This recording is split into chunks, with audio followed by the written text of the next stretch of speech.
Hello, good day, and thank you for joining us today again. Today is Monday, the 7th day of April 2025, and in our Bible in 1 year reading plan for today, we'll be reading from the book of 2 Samuel chapter 20 down to chapter 22.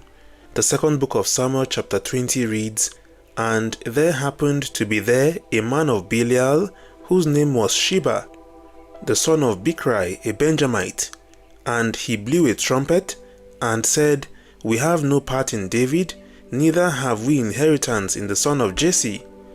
Every man to his tents, O Israel. So every man of Israel went up from after David, and followed Sheba the son of Bichri.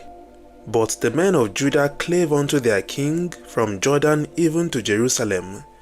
And David came to his house at Jerusalem. And the king took the 10 women his concubines, whom he had left to keep the house, and put them in ward, and fed them, but went not in unto them. So they were shut up unto the day of their death, living in widowhood. Then said the king to Amasa, Assemble me the men of Judah within 3 days, and be thou here present.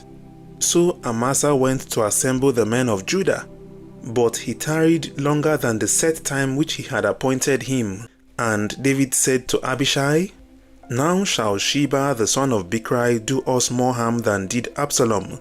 Take thou thy lord's servants, and pursue after him, lest he get them fenced cities, and escape us. And there went out after him Joab's men, and the Cherethites, and the Pelethites, and all the mighty men, and they went out of Jerusalem to pursue after Sheba the son of Bichri. When they were at the great stone which is in Gibeon, Amasa went before them, and Joab's garment that he had put on was girded unto him, and upon it a girdle with a sword fastened upon his loins in the sheath thereof. And as he went forth, it fell out. And Joab said to Amasa, Art thou in health, my brother? And Joab took Amasa by the beard with the right hand to kiss him. But Amasa took no heed to the sword that was in Joab's hand. So he smote him therewith in the 5th rib, and shed out his bowels to the ground, and struck him not again, and he died. So Joab and Abishai his brother pursued after Sheba the son of Bichri, and one of Joab's men stood by him, and said, He that favoureth Joab, and he that is for David, let him go after Joab. And Amasa wallowed in blood in the midst of the highway. And when the men saw that all the people stood still, he removed Amasa out of the highway into the field, and cast a cloth upon him, when he saw that everyone that came by him stood still. When he was removed out of the highway, all the people went on after Joab to pursue after Sheba the son of Bichri.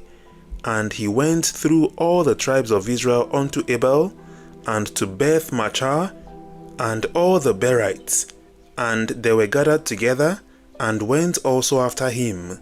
And they came and besieged him in Abel of Beth Machar, and they cast up a bank against the city, and it stood in the trench.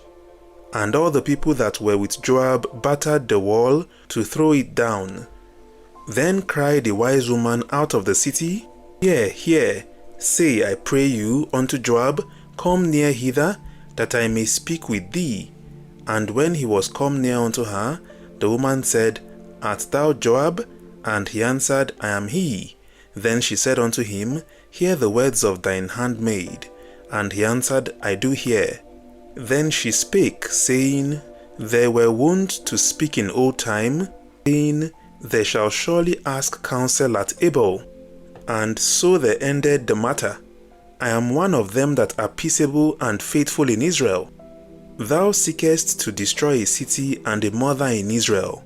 Why wilt thou swallow up the inheritance of the Lord?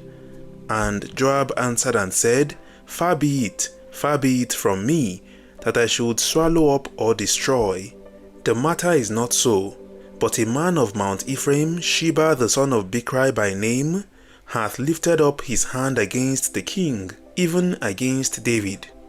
Deliver him only, and I will depart from the city. And the woman said unto Joab, Behold, his head shall be thrown to thee over the wall. Then the woman went unto all the people in her wisdom, and they cut off the head of Sheba the son of Bichri, and cast it out to Joab. And he blew a trumpet, and they retired from the city, every man to his tent. And Joab returned to Jerusalem unto the king. Now Joab was over all the host of Israel, and Benaiah the son of Jehoiada was over the Cherethites and over the Pelethites. And Adoram was over the tribute, and Jehoshaphat the son of Ahilud was recorder, and Sheba was scribe, and Zadok and Abiathar were the priests. And Ira also the Jarite was a chief ruler about David. End of the second book of Samuel chapter 20. The second book of Samuel chapter 21 reads, Then there was a famine in the days of David 3 years, year after year. And David inquired of the Lord, and the Lord answered, It is for Saul and for his bloody house, because he slew the Gibeonites. And the king called the Gibeonites, and said unto them, Now the Gibeonites were not of the house of Israel, but of the remnants of the Amorites. And the children of Israel had sworn unto them, and Saul sought to slay them in his zeal to the children of Israel and Judah. Wherefore David said unto the Gibeonites, What shall I do for you? And wherewith shall I make the atonement, that ye may bless the inheritance of the Lord? And the Gibeonites said unto him, We will have no silver nor gold of Saul, nor of his house, neither for us shalt thou kill any man in Israel. And he said, What ye shall say, that will I do for you. And they answered the king, The man that consumed us, and that devised against us, that we should be destroyed from remaining in any of the coasts of Israel, let 7 men of his sons be delivered unto us, and we will hang them up unto the Lord in Gibeah of Saul, whom the Lord did choose. And the king said, I will give them. But the king spared Mephibosheth, the son of Jonathan, the son of Saul, because of the Lord's oath that was between them, between David and Jonathan, the son of Saul. But the king took the 2 sons of Rizpah, the daughter of Aiah, whom she bare unto Saul, Ammoni and Mephibosheth, and the 5 sons of Michal, the daughter of Saul, whom she brought up for Adriel, the son of Barzillai, the Meholathite. And he delivered them into the hands of the Gibeonites, and they hanged them in the hill before the Lord. And they fell all 7 together, and were put to death in the days of harvest, in the first days, in the beginning of barley harvest. And Rizpah, the daughter of Aiah, took sackcloth, and spread it for her upon the rock, from the beginning of harvest until water dropped upon them out of heaven, and suffered neither the birds of the air to rest on them by day, nor the beasts of the field by night.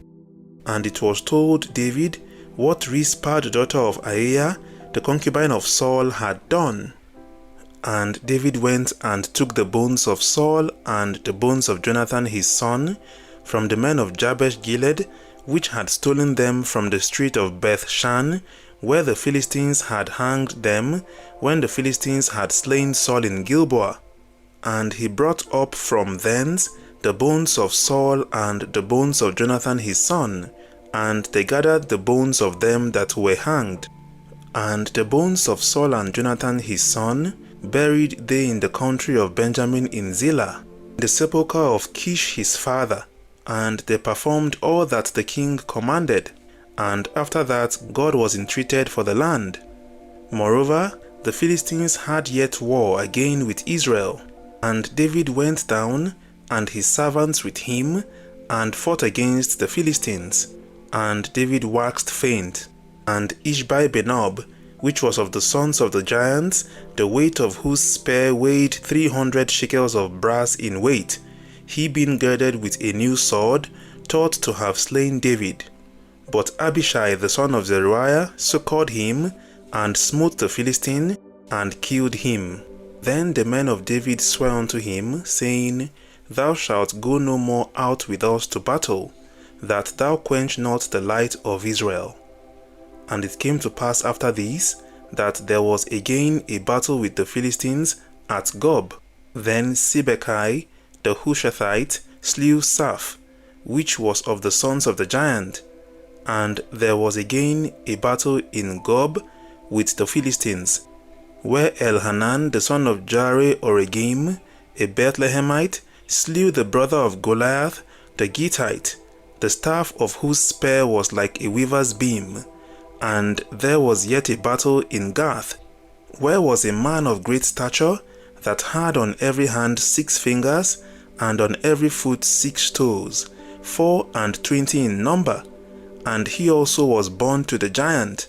And when he defied Israel, Jonathan the son of Shimeah, the brother of David, slew him. These 4 were born to the giant in Gath, and fell by the hand of David, and by the hand of his servants. End of the second book of Samuel chapter 21. The second book of Samuel chapter 22 reads, And David spake unto the Lord the words of this song in the day that the Lord had delivered him out of the hand of all his enemies, and out of the hand of Saul. And he said, The Lord is my rock, and my fortress, and my deliverer. The Lord is my rock, in him will I trust. He is my shield, and the horn of my salvation, my high tower, and my refuge, my Saviour. Thou savest me from violence. I will call on the Lord, who is worthy to be praised. So shall I be saved from mine enemies. When the waves of death compassed me, the floods of ungodly men made me afraid. The sorrows of hell compassed me about. The snares of death prevented me. In my distress I called upon the Lord, and cried to my God. And he did hear my voice out of his temple, and my cry did enter into his ears. Then the earth shook and trembled. The foundations of heaven moved and shook, because he was wroth. There went up a smoke out of his nostrils, and fire out of his mouth devoured. Coals were kindled by it. He bowed the heavens also, and came down, and darkness was under his